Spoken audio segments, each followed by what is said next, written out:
Kak, Apa, sorry saya duluan ya.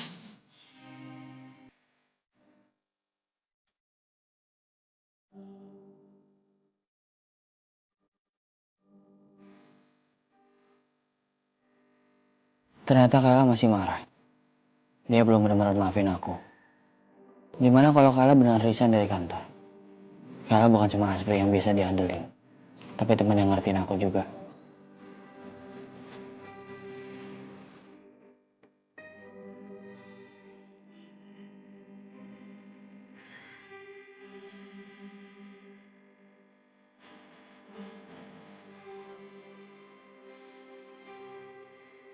Mas Kenzo ngapain?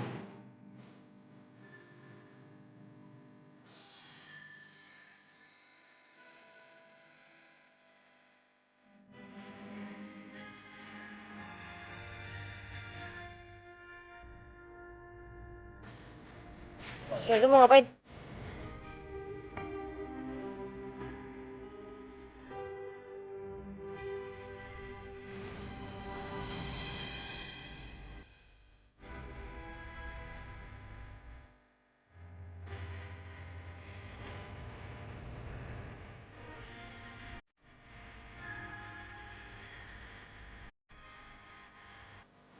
Ada daun kering. Oh, ada daun di rambut saya. Kok baper kayak gitu? Emang kira saya mau ngapain? Enggak, kok nggak mau ngapain. Wajar kan kalau keinginan aku buat resign jadi makin kuat? Aku bahagia ngeliat kalian berdua makin dekat. Tapi di satu sisi, aku juga terluka. Dan aku nggak mau terus-terusan kayak gini.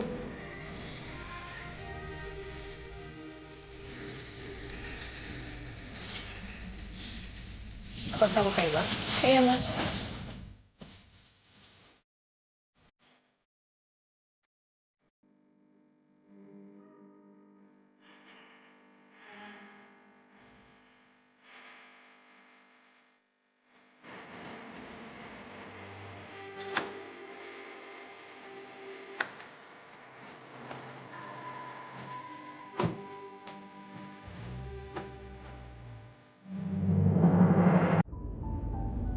Mah, ini Mas Dikta.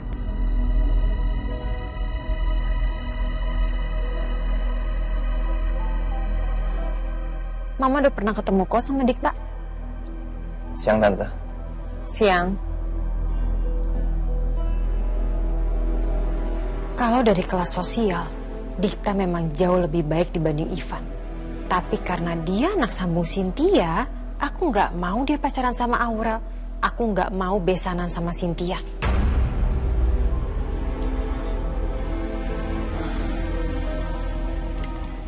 Kamu pacaran sama Aurel?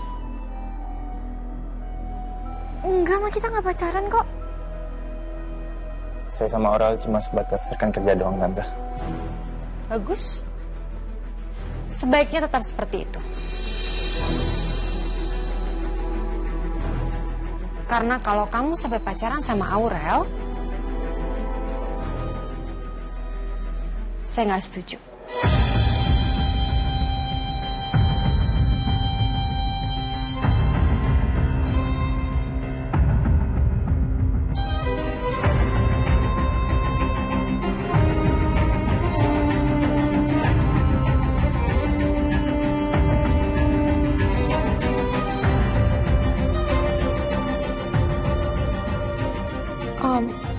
Maaf ya Mas, itu Mama cuma bercanda kok. Nggak apa-apa. Kenapa mamanya Oral kayak nggak suka ya sama aku? Kesan pertama datang ke rumah Oral aja udah begini. Gimana nanti seterusnya? Tapi aku nggak bakal nyerah. Udah lama aku nggak deket sama cewek. Alasan aku jemput Oral ke rumahnya karena aku emang mau PDKT sama dia.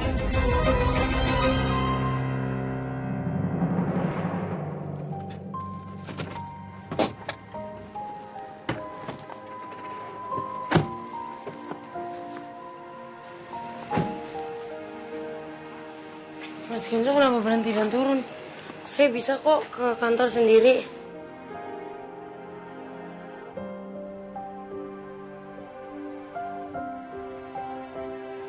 Mas, kenapa ngeliatin kayak gitu? Mas kesambat. Mas udah kesambat jam segini?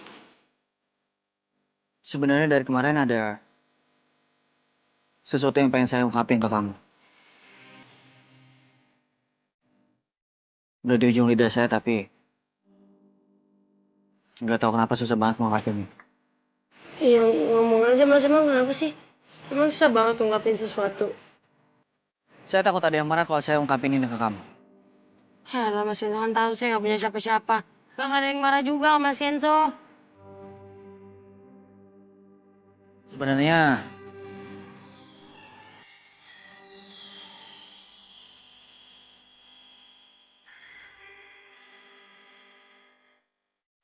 Jangan-jangan Mas Kenzo mau nembak aku. Kalau iya, aku harus jawab apa ya? Aku juga nggak tahu perasaan aku ke Mas Kenzo itu sebenarnya gimana.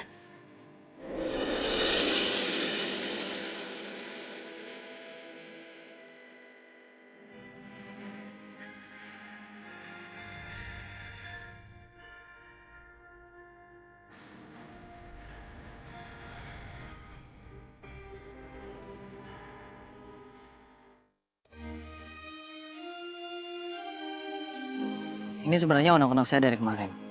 Saya cuma pengen ngomong biar nggak ganjel aja di saya. Sebenarnya saya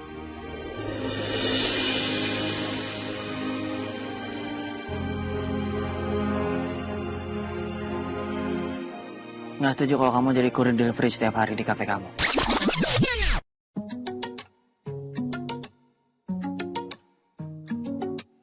Ini unek-uneknya. Cuma karena saya nggak enak jadi delivery.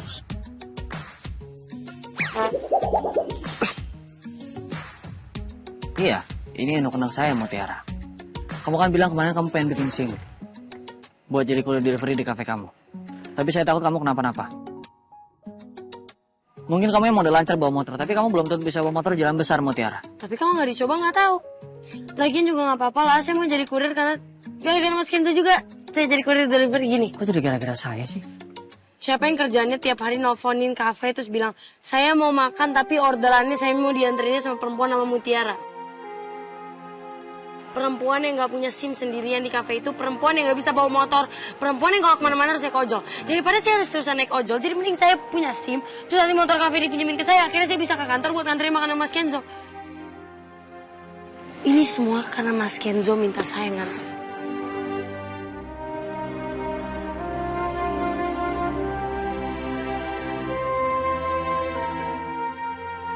Aku jadi ngerasa bersalah. Aku gak nyangka kalau gara-gara aku sering minta Mutiara anterin makanan ke kantor. Itu bikin dia pengen jadi kurir. Biar dia gak perlu nganter makanan ke aku naik ojol lagi.